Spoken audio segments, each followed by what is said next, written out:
Painkiller I give primarily for the it's an issue with the visual diagnosis.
Evening everyone. Welcome to Ask Your Mentor program session 10 organized by Tamil Nadu AOMSI. Today's topics are infections, osteomyelitis and osteoradionecrosis, and the second topic is varied surgical modalities. The mentors for this session are Dr. Krishnan for infections, osteomyelitis, and Dr. Praveen Ganesh for varied surgical modalities. The moderator for the session is Dr. Sendil Murthy. Dr. Sendil Murthy completed his post-graduation from Government Dental College, Chennai. He then completed various fellowships and training programs in India and abroad in maxillofacial surgery and implantology. He is an accredited member of Royal College of Surgeons of Edinburgh. He is currently working as an associate professor at CSI Dental College and Hospital and is a director at Murthy Maxillofacial and Dental Implantology Center, Madurai. Thank you so much for joining us, sir. May I now request Dr. Sendil Murthy to introduce the mentors and start the program. Thank you, Dr. Kalpa. So it's good to see you all once again in Ask Your Mentor session. So let's, without much ado, let's move on to the session. So we have with us two mentors today. So the mentor for the first session on infections, osteomyelitis and osteoradionecrosis is Professor Dr. Krishnan. So let me introduce, I feel very honored to introduce sir.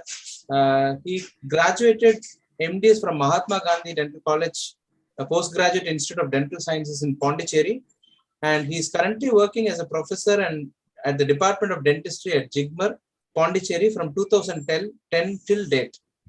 So good to have you, sir. So the next mentor for today is Dr. Praveen Ganesh. He had completed his BDS from Government Dental College, Chennai, Masters from STM College of Dharwad, and he went to do various fellowships in cleft and craniofacial surgery from the Ramchandra University, Chennai, and he further underwent training in craniomaxillofacial surgery at the Mazumdar Shah Cancer Center, Narayana Health Center in Bangalore, and currently he is working as an associate professor in the Department of Plastic, Reconstructive and Craniofacial Surgery at Savita Medical College and Hospital, Chennai. He is a project director of Smile Train Savita Craniofacial Unit, and he has numerous national and international publications to his credit. His area of interest includes technology-assisted trauma surgery, cranial vault remodeling surgery, and distraction osteogenesis. And he's also involved in a lot of craniofacial research. And I think he's a right person for the topic on varied surgical procedures. So let's go to the session one with Professor Krishnan, sir. So the session is about infections, osteomyelitis, and radionecrosis. So let's move on to the presentation. So the first question for this session is classifications of maxillofacial infections.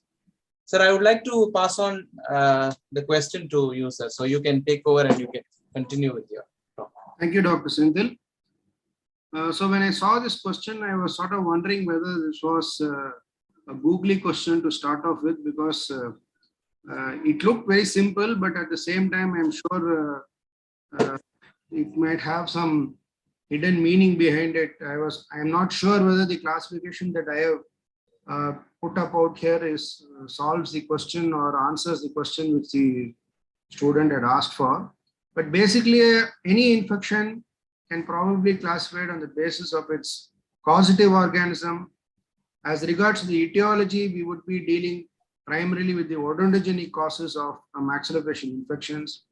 The severity of the maxillofacial infection can determine the need for urgent or delayed care. The evolution of the maxillofacial infection, whether it is of a short duration, acute, or of a chronic duration or a longer duration, would once again determine our clinical protocol. Specifically, the maxillofacial region, the anatomical location, that is involvement of either the primary or the secondary spaces, or whether they are superficial or deep infections, could be another way that could be classified. And finally, in special situations such as patients with immunocompromised conditions or post-surgical site infections could also be a classification of maxillofacial infections. So there's also about the suprahyoid spaces and the infrahyoid spaces where we can also classify based on the location of the infection. I think that's also we can add on to this classification probably to make it complete, sir. I think that answers this question. So let's move to the next question of the session. So what is the difference between BRONJ and MRONJ?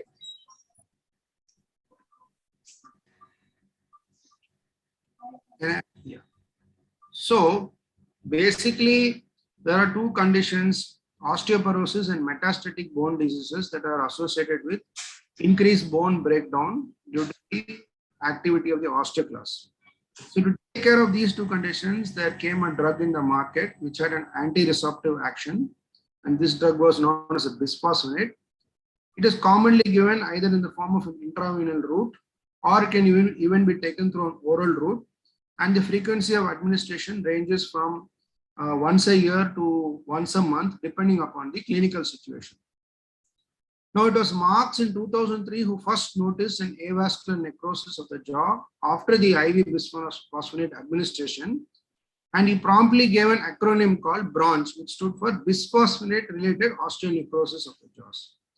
Subsequently, another drug called a similar anti-resorptive drug called denosumab made its way into the market, and the first case of avascular necrosis was reported in 2010. It was named as DRONJ.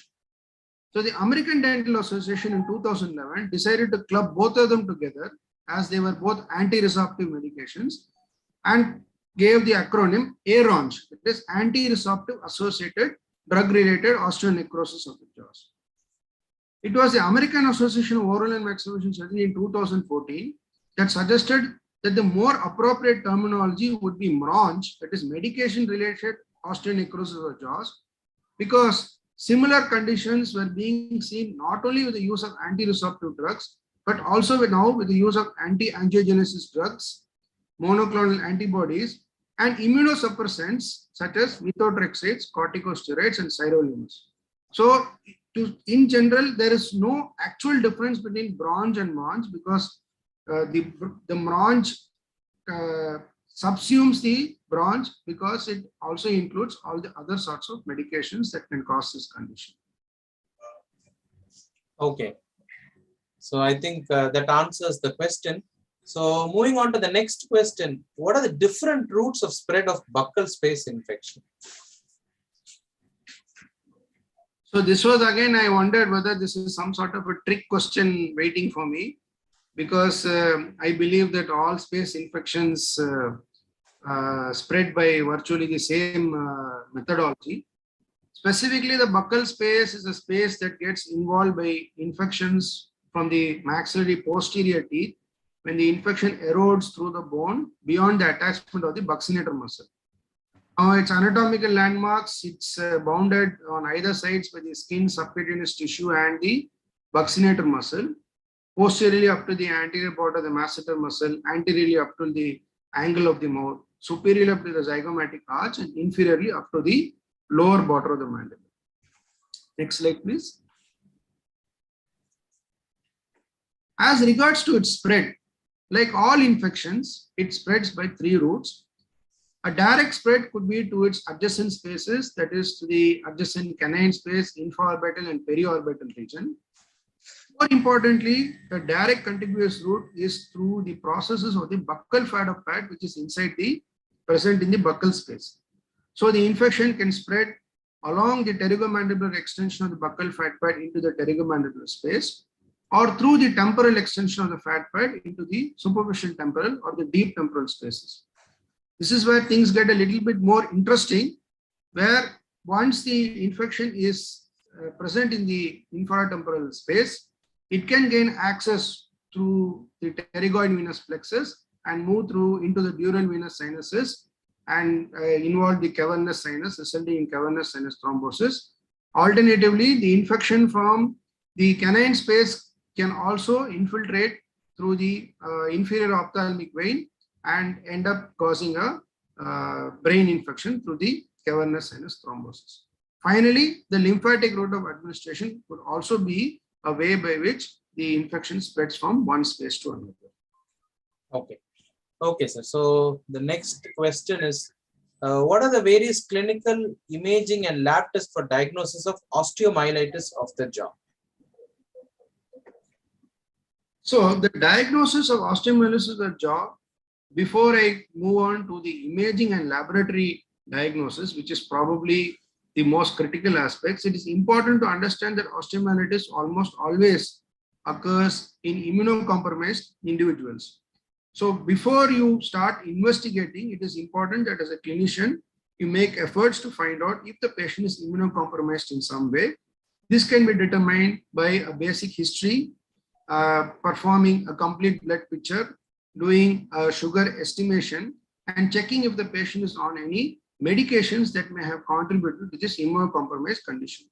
Also look for a recent history of any injury or a surgical procedure in that area of interest. As regards to the laboratory investigations, probably the 2 most relevant investigations would be the leukocytosis and an elevated CRP and ESR. But both these conditions are quite non-specific, and you cannot come to a diagnosis of osteomyelitis merely through these laboratory investigations. It is the radiological investigations that probably determine help you to determine whether the patient is having an osteomyelitic condition or not. Next slide, please. So the orthopantomogram is an X-ray that we are all very familiar with. The OPG allows you to have a quick review of the dentition, check whether there's presence of any systemic bone disease, presence of any pathological fractures, and whether any radiographic signs suggestive of osteomyelitis. It is important to remember that the radiographs can show only after this, can show a sign only after there is about 30 to 50% of reduction of the mineral content. So it means that it will be almost 2 to 3 weeks before the onset of the acute symptoms before you can pick up any signs of osteomyelitis on the OPG. Next slide. A better tool would be a CT, which could be either a plain CT or more preferably a contrast enhanced CT. This will tell you the degree of cortical destruction. It has a high sensitivity to detect the presence of sequestra. And as a surgeon, it also helps you to plan the extent of bone removal that would be needed. As compared to the plain radiograph, it has a higher sensitivity for early changes in acute osteomyelitis. The CT scan is also an excellent tool for follow-up assessment of the patient to see whether the infection is recurring or persisting. Next slide. Probably the best imaging modality in an acute situation would be an MRI with contrast. The MRI has an excellent sensitivity to detect intramedullary inflammation and periosteal inflammation. Unlike a CT, it is also able to show excellent soft tissue involvement and can also be used for evaluating persistence or recurrence of infections. But it is less sensitive for cortical plate changes. But as you can see, among the 3 imaging modalities, this has the best sensitivity of almost 100% to detect early osteomyelitis of the jaws. Next slide, please. So the other alternative investigations would be a 3-phase bone scintigraphy or a bone and gallium scintigraphy. Now, the advantages with this is that it is reliable only when it is clearly positive or negative, because it basically looks for the increased bone turnover activity, which is an early sign in acute osteomyelitis. However, the quality of image in a bone scintigraphy is quite poor, and the surgeon almost always has to resort to an additional CT scan. Our alternative mode of investigation would be an indium 111, the white blood cell scintigraphy. Now, this is because the white blood cells have a tendency to get attracted to the area of infection, so it helps the surgeon to localize the site of infection. But it is a better tool for follow-up, because the Indian 111 WBC scintigraphy shows a reversal back to a normal structure much earlier than what you can detect with a CT scan. So if I remember during my postgraduate entrance exams, there used to be a question which is the first diagnostic method for diagnosing osteomyelitis. And I think the answer is scintigraphy is what I can get from your answers. Yes, so I would partly agree with you, because if you take Topazian's textbook, the Topazian has got a flow chart in which first he starts off with an OPG, but if the OPG is inconclusive, then he immediately asks you to go in for a WBC scintigraphy or a bone scintigraphy, not a WBC. But I'm not sure that all hospitals would have a nuclear medicine department available with them to do this procedure. Secondly, it's a little bit time consuming. And as I said, that you almost always have to take a repeat CT after that for your surgical planning. Yes, sir, you're absolutely advantages, but it is not an absolute investigation to have. Yeah, true. So we'll move to the next question, sir. So what is Garré's osteomyelitis?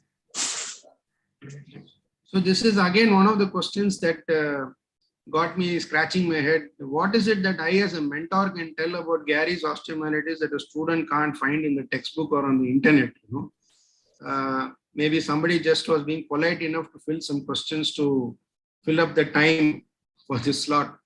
So this was a condition described by Garré in the late 1800s, who described it as a gross thickening of the periosteum with peripheral reactive bone formation resulting from infection.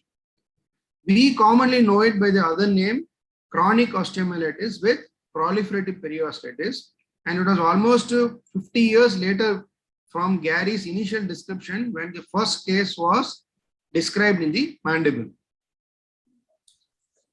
Next slide, please. So this is a condition which can be categorized as a chronic non-suppurative osteomyelitis, occurs predominantly in children and young adults, usually in the mandible, seen as a smooth, bony, hard swelling. The patient is usually asymptomatic unless there is some secondary infection, and your blood counts are generally unremarkable. Now, plain X-rays are usually the X-rays that are used to diagnose this condition. It varies with the duration of the lesion and the degree of calcification. Textbooks classically define a condition known as the onion peel appearance, which you can detect on an X-ray, which is supposed to suggest the layers of subperiosteal new bone formation. It is almost always associated with grossly carious tooth or a root stump or some odontogenic cause. And the treatment is usually either an extraction of the offending tooth or an endodontic treatment. As regards to antibiotics, I feel there is not much role for an antibiotics in this situation, because the patient's immune system has been good enough to wall off the infection at a localized area. Of more important to the student or the clinician would be to determine the differential diagnosis. It's very important to quickly determine whether it could be a malignancy in the form of an Ewing sarcoma or an osteosarcoma. This can be differentiated by the increased symptoms that are seen in this condition and the more osteolytic changes in the X-rays in comparison to that of a Garré's osteomyelitis. Caffey's disease can be ruled out because it almost exclusively occurs in young infants. Fibrous dysplasia is another thing that one should consider, but this can be differentiated from Garré's osteomyelitis by the absence of almost no dental infection in most of the cases and a classical ground glass appearance. And finally, other conditions such as an osteoma tori or exostosis would also form a part of your differential diagnosis. Okay, so that answers the questions on Garré's osteomyelitis. So moving on to the next question, sir. So what are the means to avoid osteonecrosis on a patient planned for radiation therapy? And what is the timing of extraction following radiotherapy? So I was happy on reading this question because the question asked what are the means to avoid osteoradionecrosis. As surgeons, I think most of us are interested only in trying to find out how osteoradionecrosis can be treated. Well, this is one of those conditions that is better prevented than treated because treatment is not easy. So osteoradionecrosis is an irradiated bone that has become devitalized. It gets exposed to the overlying skin of the mucosa and it has not healed for at least 3 months. Most importantly, there is no recurrence of tumors. As you can see, there are many factors that can influence the development of an osteoradionecrosis. It could be the site of the tumor, the TNM staging, the patient's oral and dental condition, malnutrition, and immune deficiencies. Next slide, please.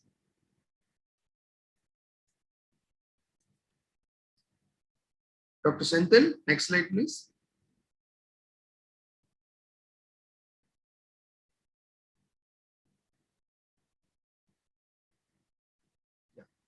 So, this is a condition that almost exclusively occurs post-radiotherapy.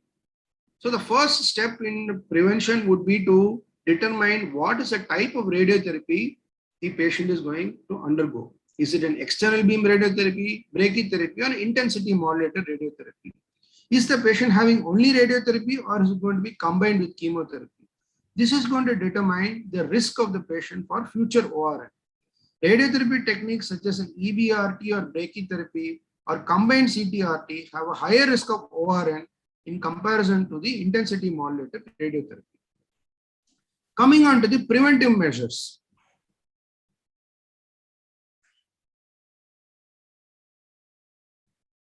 Most of them come under the domain of dentistry. It's important that your dental colleague or you are able to perform a gross prophylaxis, oral hygiene instructions, and fluoride treatment.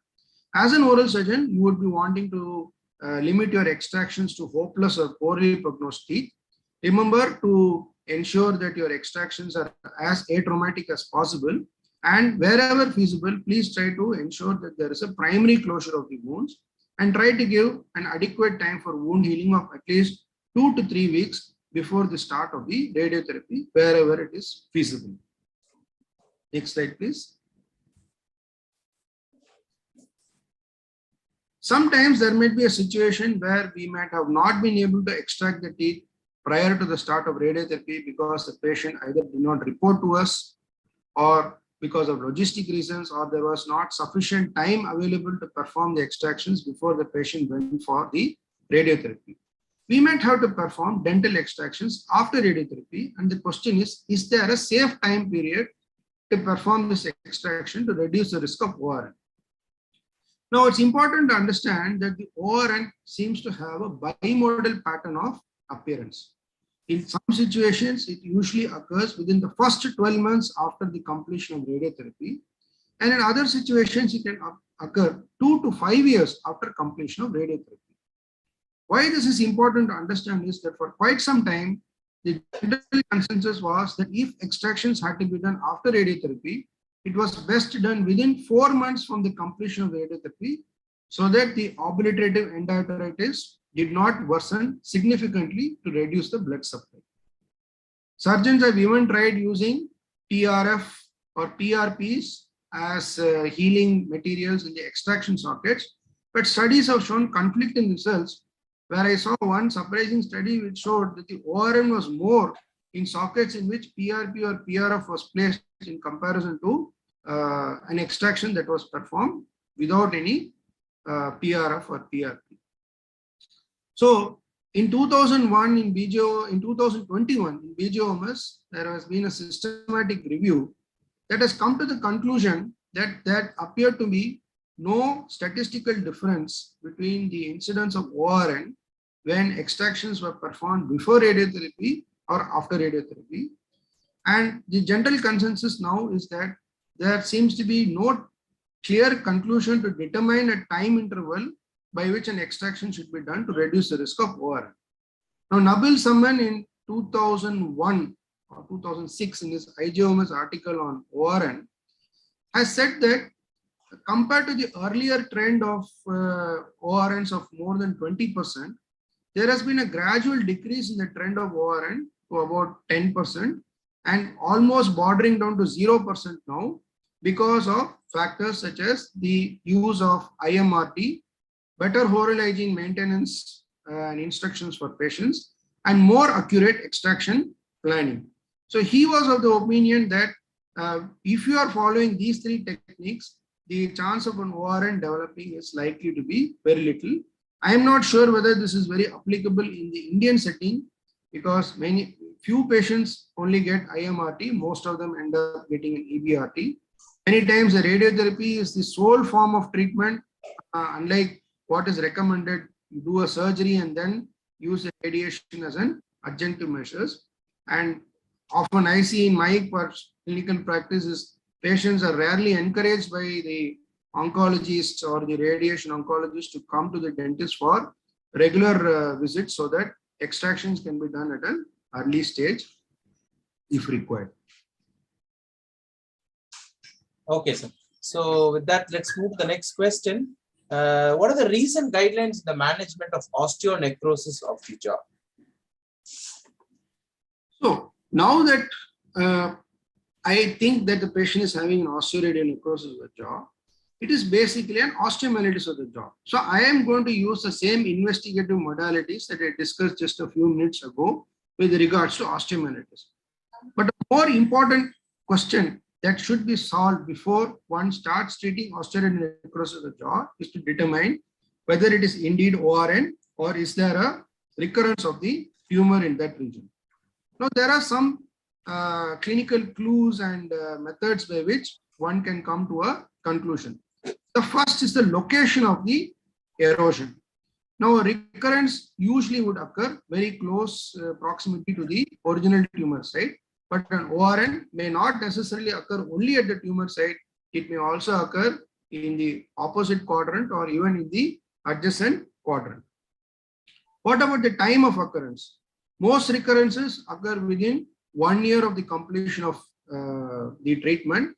As I mentioned before, the bimodal rate of ORN would mean that if I am seeing an erosion at the end of 2 years or 2.5 years, this erosion is more likely to be an osteoradionecrosis rather than a recurrence of the tumor. Interestingly, I found that there was an imaging technique called as a diffusion weighted imaging. Basically, what it tries to determine is it takes into consideration the movement of protons inside the water inside a tissue. Since tumor has got high amounts of water, it has what is known as what has been described as a low apparent diffusion coefficient, and an ORN is supposed to have an higher ADC in comparison to that of a tumor. So that is a way by which probably it can be differentiated from a osteoradionecrosis vis-a-vis a recurrence of the tumor. Next slide, please. Yeah. So the surgical management of osteoradionecrosis would basically determine upon its stage of presentation. The stage 1 is usually determined by small amounts of mucosal exposure or bony exposure. Treatment is usually limited to symptomatic treatment, pain control, maintenance of oral hygiene and preventing the formation of a bacterial biofilm with chlorhexidine mouthwash, and removal of extremely loose bone. Stage 2 is characterized by an increasing involvement of both the cortex and the medulla and large areas of mucosal dehiscence. This would require sequestrectomy. Take care to ensure that flaps are not raised rigorously, because more the flaps are raised, greater is the risk of the ORN spreading to the adjacent areas. Closure of the regions can be done with local flaps, and antibiotics have been recommended in this situation for a long period of time. The stage 3 is characterized by the presence of an increased symptoms, orocutaneous fistulas, and a pathological fracture.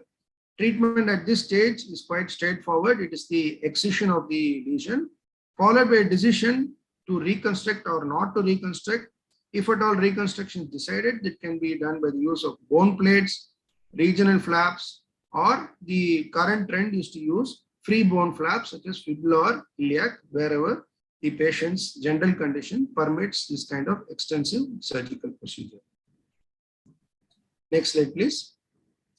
Now, some alternative therapies have also been used in this management of ORN. Some workers have tried to place cancellous bone grafting after removal of necrotic bone.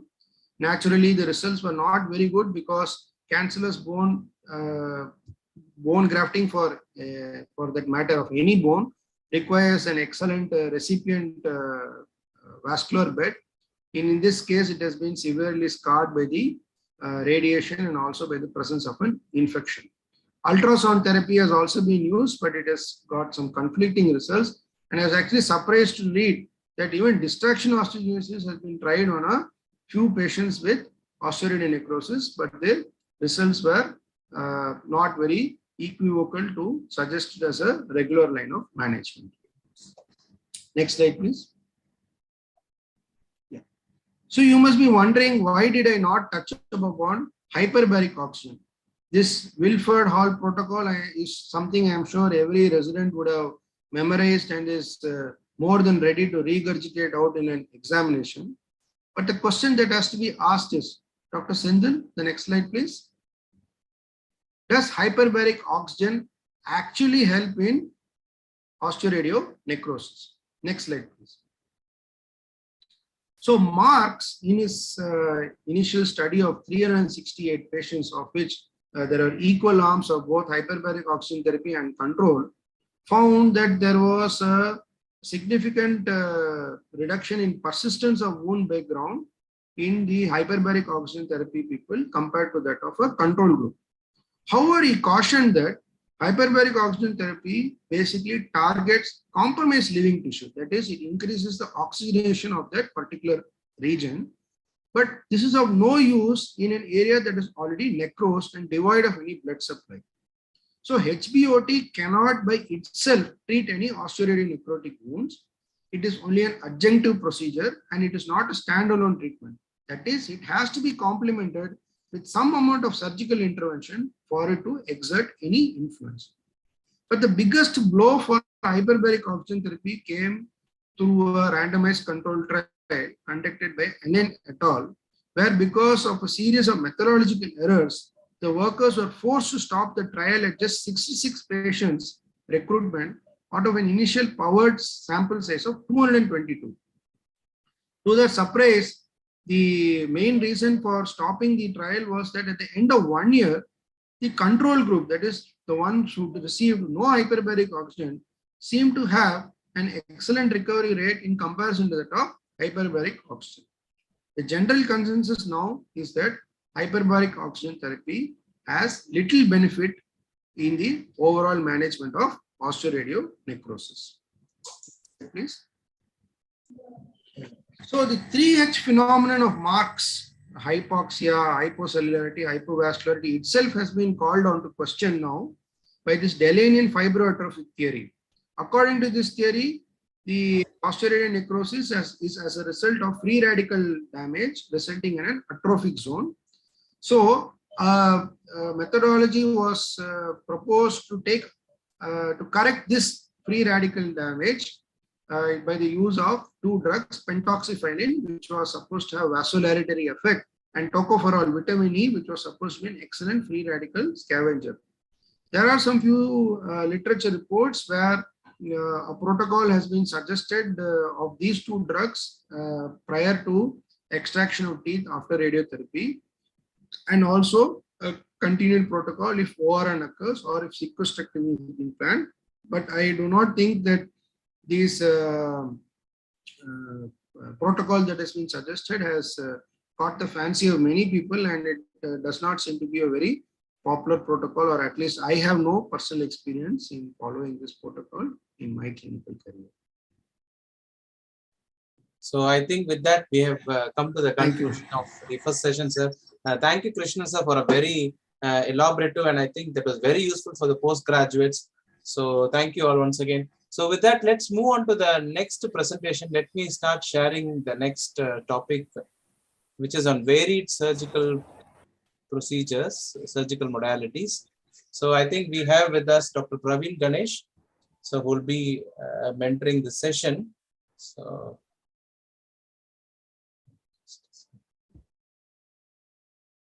yes, over to you, Dr. Praveen. So the first question for this session is, what is the principle of piezo surgery? Thank you, Dr. Sendil. So piezo surgery, can you hear me? Yeah, you can. Oh, you're audible. Right. So piezo surgery is based on a principle, based on a fact that when a certain crystals deform, they tend to emit certain electrochemical or electric charges out of them. So now the vice versa is also true. The opposite, inversely, what we do when we send electric current, when it is applied across the crystals, they deform. Now, when they deform under the alternating current, it leads to micro vibrations or something called as micro oscillations. Now, this is the exact principle which is being used in piezo surgery. Well, in 1880, it was first described for ultrasonic cutting of bone by creating these micro vibrations. Now, as I already explained, electricity passing through the crystals, leading to their deformation, leads to a certain amount of micro oscillations, micro vibrations, which is used as a cutting tool. Now, one of the other interesting facts is that this was first designed and utilized by a oral and maxillofacial surgeon from Italy. So this was a device which was invented by a maxillofacial surgeon, and now it is being used widely amongst the neurosurgeons and orthopedic surgeons because of its efficacy. Now, when I said micro movements, a frequency of 25 to 29 kHz can be used because at this frequency, they cut only the mineralized tissue. The various advantages of doing that, which I'll be explaining to you in a short while.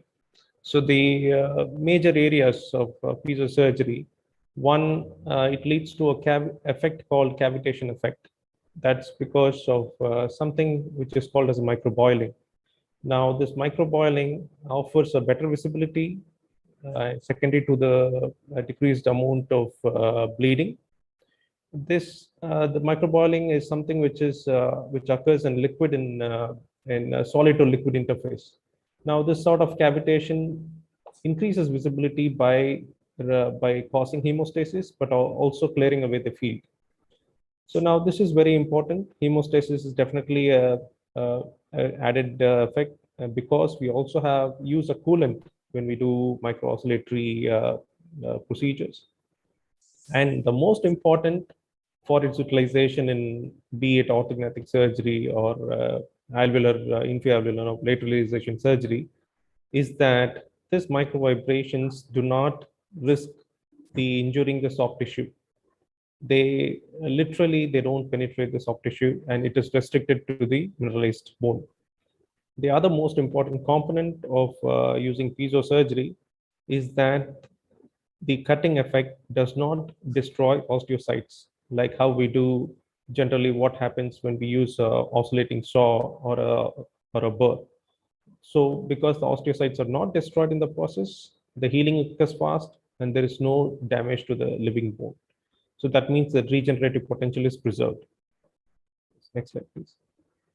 So this is to show various applications in maxillofacial surgery. One of the commonest is where they use it for sinus preservation surgery, for implant surgery. And it is one of the ideal tool for harvesting bone grafts. When you need a precise size for a bone graft, especially when you do a peri-implant and peri-implant surgery, this is one of the best tools to harvest thin sliced bone grafts with precision. And orthognathic surgery is one of the most uh, uh, implemented and one of the most important areas for piezo surgery. The only problem with piezo surgery is that there is a steep learning curve to it. You need to able to understand the pressure points. If you apply too much of pressure, it might lead to conversion of the micro vibrations to heat that might injure the tissue. And the second most important thing is piezo surgery takes a lot of time. When compared to oscillating saw, the amount of time consumed by piezo surgery to cut the same bone is much higher. So, and of course, cost also comes into play. But in the end, when you compare the risk versus benefit, the benefit weighs more in favor of piezo surgery. Next slide, please. So when you compare a piezo surgery with an oscillating saw for orthognathics, I think it tilts towards the oscillating saw, and for implantology, I think it tilts towards the piezo. I think totally agree with that. Totally agree with that. Yeah. Yes. So next question is on lasers. So what are the different types of lasers? It's a very elaborate question. It's a very elaborate question. I'll try to keep it simple. So basically, lasers, I think everybody knows, it's a coherent collimated beams, which when it strikes a suitable target, and it can create a photoacoustic, photochemical, or photoablative effect. Now, these can undergo it can undergo absorption, it can undergo reflection, transmission, or scattering based on the optical properties of the target tissue. But the way we classify lasers, it's based on the active medium. What kind of a medium leads to laser? So if it can be a gas, the medium can be solid, medium can be molecular, medium can be free electron. That is something like an electrode. So the gas, when you have a gas as a medium, what we get the laser out of it is the helium neon, the carbon dioxide laser, which is commonly used in cosmetic facial surgeries and even in peri-implant surgeries and resective surgeries. And when you use a solid, of course, ruby, India is next commonly used for vascular lesions because of the depth of penetration. And we have semiconductors and molecular eximers and free electron, not so commonly used in max facs, but they have their own use in other aspects of medical field. Yeah. Next slide, please.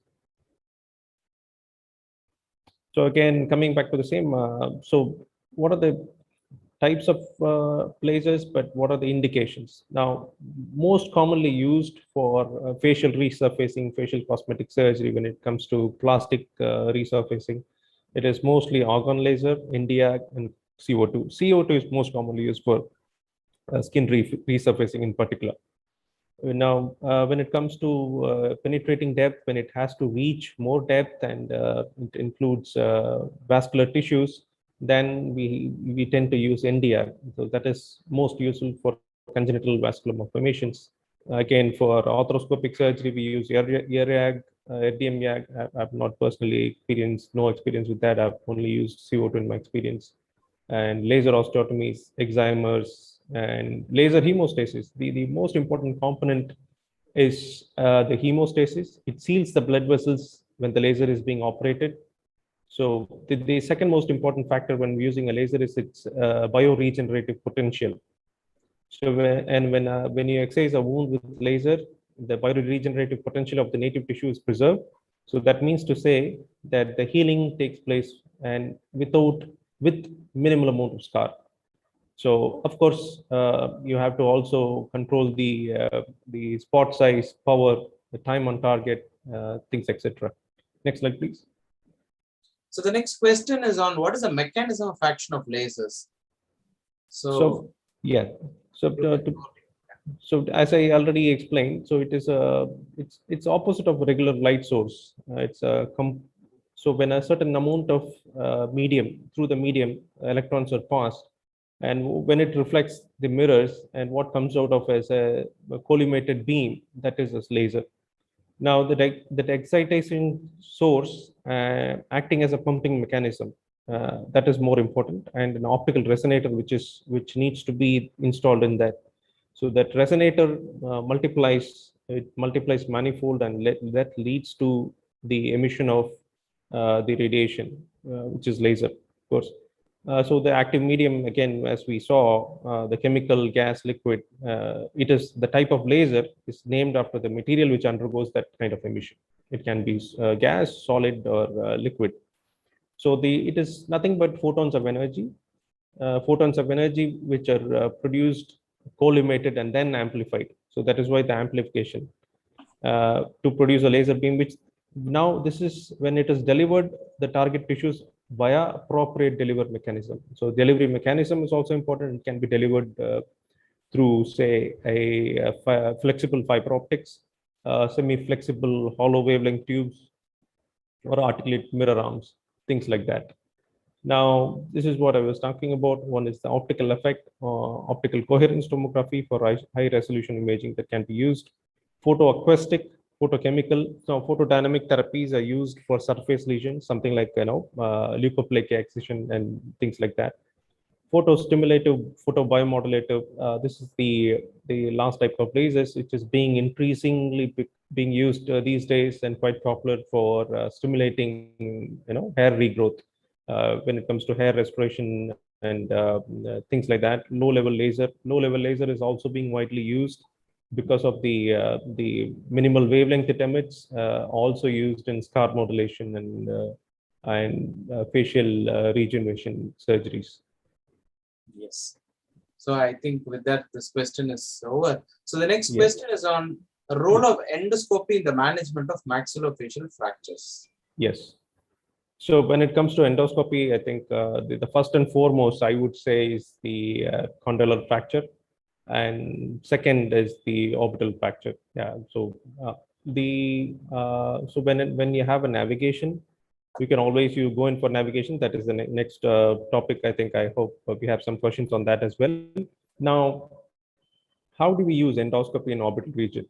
Say, for example, when we are reconstructing an orbital floor, we are placing an orbital plate on the posterior ledge. Or even before you do that, how do we locate the posterior ledge? Say if you have a Caldwell loop kind of opening in the maxillary sinus, or invariably in zygomatic maxillary fractures along with orbit fractures, you tend to have that opening.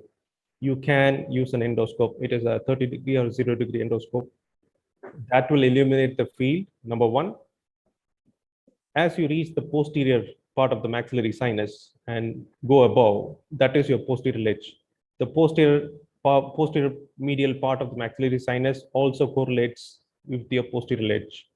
Now, if you can illuminate and locate that place, so that can be used for posterior ledge, and your floor ends at posterior ledge. You don't have to go beyond it. So if you have to, so that is the number one application. Once you have reconstructed the floor, if you want to verify the placement of the implant, now this can also be done, verified live with a real time by using an endoscope.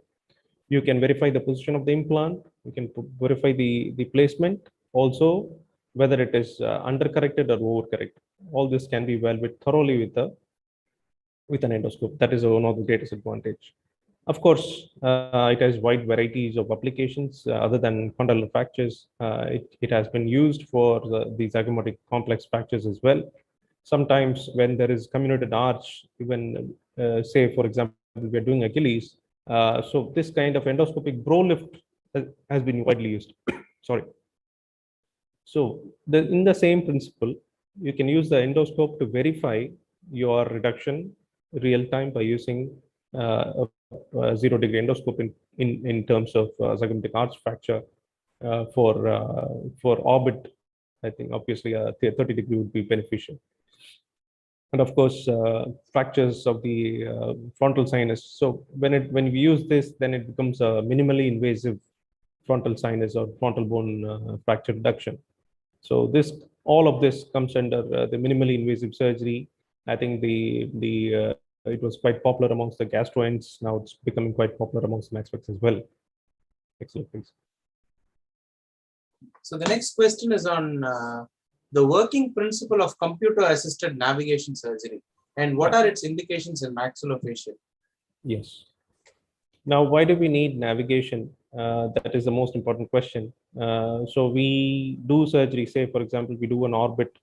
We know what we have done is right to us, but to actually verify and to have an intraoperative guidance, we need something called as a navigation. That is only a way out for us, especially to get real-time guidance during surgery.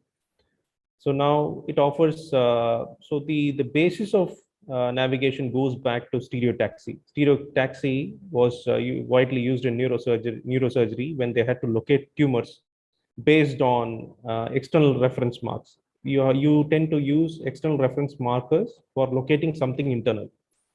Extrapolation of the same principle is the use of navigation.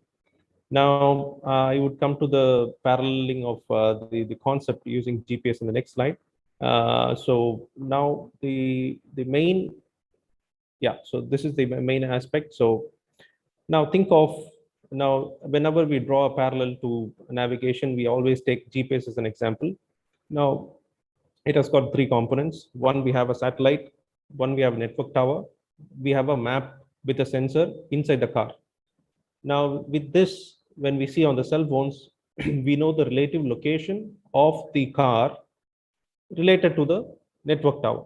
So that is how the satellite relays the image, and then we know the exact location of the car in reference to the network tower on our cell phones. Now, if we have to draw a parallel, so most of the times, this is applicable to the infrared or optical navigation systems. The satellite is equivalent to the infrared camera, what we have. We have something called as the tracker. The tracker corresponds to the tower, the network tower. And we have something called as the sensor, the pointer. The pointer corresponds to the sensor which is placed inside the GPS system of this car. Now, CT scan of the patient is the map. Now, whenever we want to locate a certain thing on the patient on the CT scan real time, so the images from the infrared camera is picked up by the tracker.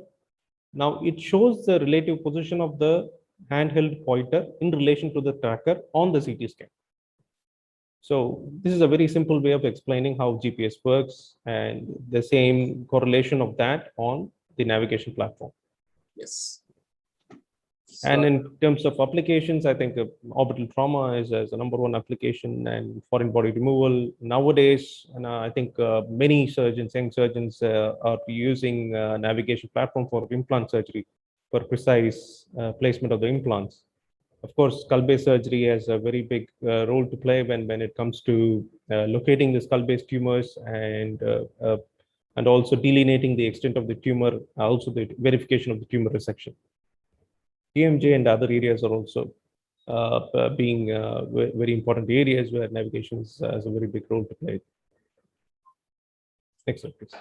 But I think when it comes to orthognathic surgery, the guided surgery has now overtaken navigation because of the constraints of time and things like that. Because navigation, I know it's a very elaborate setup, and it's very time consuming to absolutely perform the entire procedure. I totally agree with you. The process of navigation, to set it up, it takes so much time. You have to go through all those steps. You have to import the DICOM and registration, and then segmentation, all those things. So this is a very time-consuming process, which obviously I think for orthognathic surgery would be too much to ask. So the next question is, I think, the topic of the current day. So the benefits and role of 3D printing and patient-specific implants in maxillofacial surgery.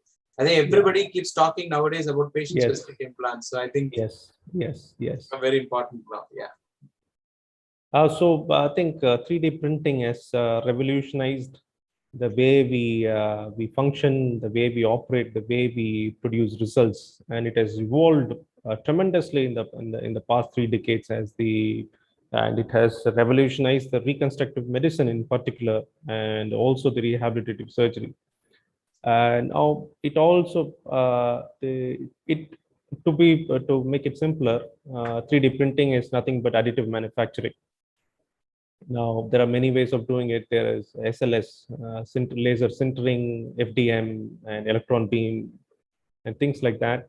Now, what is the greatest application of these 3D models? One, it is a very good educational tool.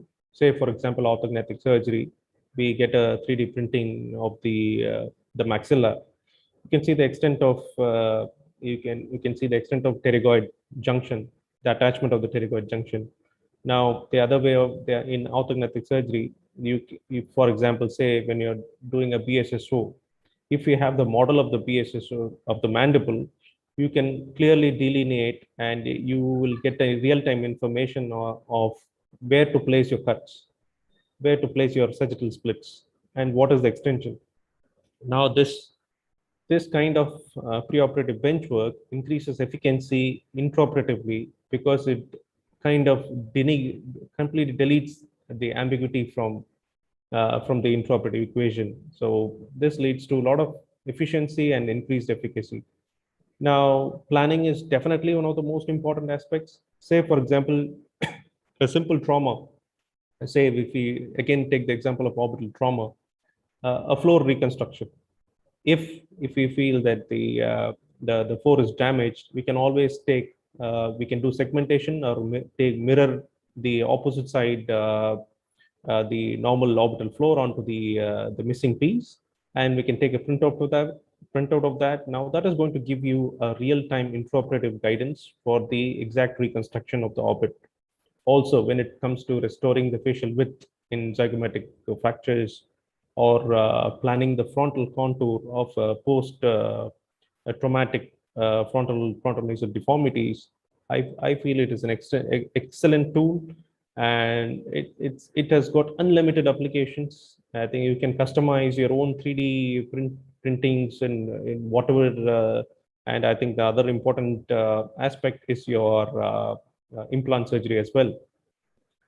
But they do have their own limitations. The in-hospital 3D printing, I think the main issue we had was getting a 3D printing is with a lot of restrictive regulations. Number two, getting the material. Number three, maintenance. You need maintenance engineers. Something goes wrong, then you need maintenance engineers for correcting that and troubleshooting and all those things. That takes a lot of time. I would say the 3D printing professional cost was high, but now it has come down. It has become very accessible and affordable rates. So next, 3D printing, the next application of 3D printing is, well, you 3D print, you do the virtual surgery model. Say, for example, you have a cranial defect. When you have a cranioplasty defect after decompression neurosurgery, you have to do excellent reconstruction and maintain the thinness and maintain the contour, also symmetrize the normal side onto the abnormal side. All this can be excellently and perfectly achieved by patient-specific implant. You do the virtual planning, you transfer the DICOM data of the virtual plan, get it 3D printed, and directly you can, with 100% efficiency, reconstruct the missing bone. Now, the autogenous bone grafts are definitely the golden standards, but especially when we have seen very often that they are associated with unpredictable resorption, and donor site mobility is, of course, another big factor. Say, for example, the cost of harvesting a cranial bone graft and the amount of time required for harvesting it intraoperatively, and the cost of making a patient-specific implant for the same orbit, I think it more or less it equalizes. I don't see much of a difference in that. But again, in terms of accuracy, definitely the accuracy is more, and stability, more predictability, and facial contour refinement can be done with 200% efficiency. Exactly. So I think we've come to the last question for the day. Yes. It's on the role of robotic surgery in maxillofacial surgery. Yeah. So the robotics wasn't actually developed for maxillofacial, but since we have been taking all the advancements into our field, I think slowly it's coming into play. One of the main applications of robotic surgery in maxillofacial is in head and neck dissections, which has been used for especially the lateral neck dissections and selective neck dissections. But one of the most important areas where we have done a lot of, we have done few surgeries was in cleft palate repair. So this is, so in short, it is called as the transoral robotic surgery. Of course, the problem is the learning curve, but then the learning curve is one of the biggest things, but you also have a problem with the lack of haptic feedback. You don't get that sensory feel of the instrument. That takes a lot of time. Now, what is the superiority? What is the advantage of robotic surgery? Magnified visualization, excellent visualization. Now, the robotic arms are the docking arm, the robotic arms, they have very big, good control over that. There is no, not even a little bit of disturbance. So the blood loss is limited, fewer complications, shorter hospital stays, better cosmetic results. And they do hold a very big promise for craniofacial conditions, including the, especially when you have to do obstructive sleep apnea surgeries, when you have to co-ablate the base of the tongue. That is something which is very difficult when we have to do manually. Now, this is one of the most important applications of. Now, the other the valid point which I would like to make here is the capability to distinguish normal tissues from the abnormal tissues to the highest extent. This is something which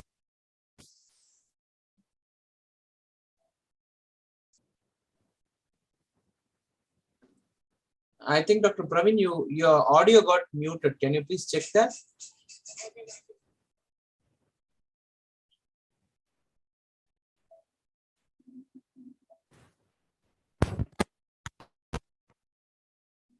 Is it okay? Can you hear me now? Now you're back. You're back. Yeah. Go ahead. So what I was trying to tell is that the robotic arm makes it minimally invasive. You don't need big incisions for performing a robotic surgery, and the aesthetic outcome and the precision outcome is much more with robotics. Say, for example, something like a complicated surgery, like an ablation of the base of the tongue, which is very tricky in nature. Such complicated procedures can be performed with ease and precision with robotic arms. The accessibility and the visibility it provides is phenomenal. So I would say robotic surgery does have a role in maxillofacial surgery, and it's finding its way inside. And I think we might soon have presentations in MaxFac forums on robotic surgery. Yeah, even we saw a recent article where we saw in China they had placed a dental implant by a robot. Yes. And, we all hope that that does not become very predominant. And a lot of us. Cost is definitely a big issue. It runs in crores. Absolutely. Yes. So I think that's about limitations of robotic surgery. Of course, the tactile feedback, and you need an exclusive room, and you need an exclusive assistant for doing that. And the preparatory work is much more than preparing for normal surgery. And of course, learning curve. You need a lot of training before we get into robotics. So I think with that, we come to the end of the second session for the day. So I think we are bang on time. So thanks to both the mentors for keeping up that. So over to Sasikala Madam. So I think with this session comes to an end. Thank you once again to all of you for giving me an opportunity to moderate this session. And it was wonderful interacting with all of you once again. Thank you once again. Good night. Thank you. With this, we come to the end of the session. On behalf of Tamil Nadu IIISession, we would like to extend our heartfelt gratitude to the mentors and moderators for their valuable contribution and sharing their knowledge. Now the participants are requested to stay connected to fill in the Google feedback form that is posted in the chat box. Filling up this is mandatory for your certificates. Please fill up within 10 minutes. Thank you, Dr. Krishnan, Dr. Praveen Ganesh, and Dr. Sendil